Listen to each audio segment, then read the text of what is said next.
प्रधानमंत्री मोदी जी के नेतृत्व में एक नए भारत का हम दर्शन कर रहे हैं।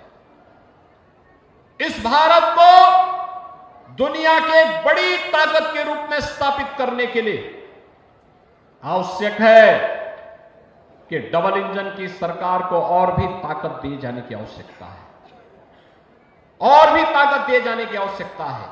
एक तरफ मोदी जी के नेतृत्व में एक भारत श्रेष्ठ भारत बन रहा है, और दूसरी तरफ इंडी गठबंधन आपसी मनमुटाव को देश के विभाजन और विखंडन की ओर लेके जा रहा है। आपने हाल ही में जम्मू कश्मीर विधानसभा के अंदर उस प्रस्ताव को देखा होगा जिसमें उन्होंने कहा है कि हम कश्मीर के अंदर धारा 370 को फिर से बहाल करेंगे। यानी आतंकवाद की जड़ जो धारा 370 है, जिसे 5 अगस्त 2019 को प्रधानमंत्री मोदी जी ने हमेशा के लिए समाप्त कर दिया है। कांग्रेस और समाजवादी पार्टी को अपनी स्थिति स्पष्ट करनी चाहिए कि जम्मू कश्मीर विधानसभा के इस प्रस्ताव पर वो बोले, क्यों उनका मुंह बंद है इस पर? ये फिलिस्तीन के नाम पर आंसू बहाने वाले लोग, पाकिस्तान के नाम पर आंसू बहाने वाले लोग जम्मू कश्मीर के मुद्दे पर मौन क्यों बने बैठे हैं? ये देश की एकता और अखंडता को चुनौती देने वाली स्थिति है, और कोई भी भारतीय राष्ट्र की एकता और अखंडता को कतई पर किसी प्रकार की चोट को स्वीकार नहीं करेगा। और बहनों और भाइयों, उसी का आह्वान करने के लिए मैं आपसे अपील करने के लिए आया हूं।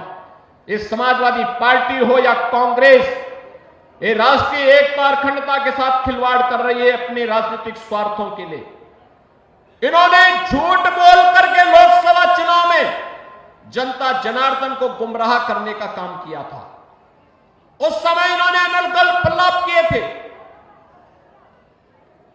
बाबा साहब भीमराव अंबेडकर जी के बारे में, संविधान के बारे में झूठ बोल करके जनता को गुमराह करने का कुत्सित कार्य किया था।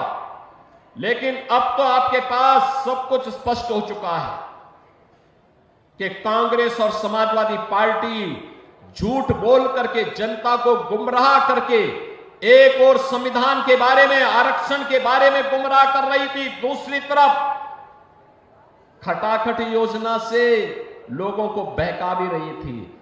लेकिन अब मैं आपसे कहने के लिए आया हूं, आपने मोदी जी का लगभग 10.5 वर्ष के कार्यकाल को देख लिया है। बाबा साहब भीमराव अंबेडकर के पंचतीर्थ बनाने का काम मोदी जी ने किया है।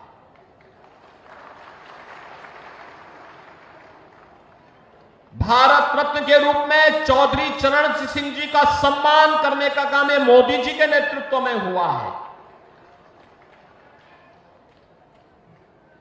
जबकि यह कार्य 1980 में होना चाहिए था, 1985 में होना चाहिए था, 1990 में होना चाहिए था।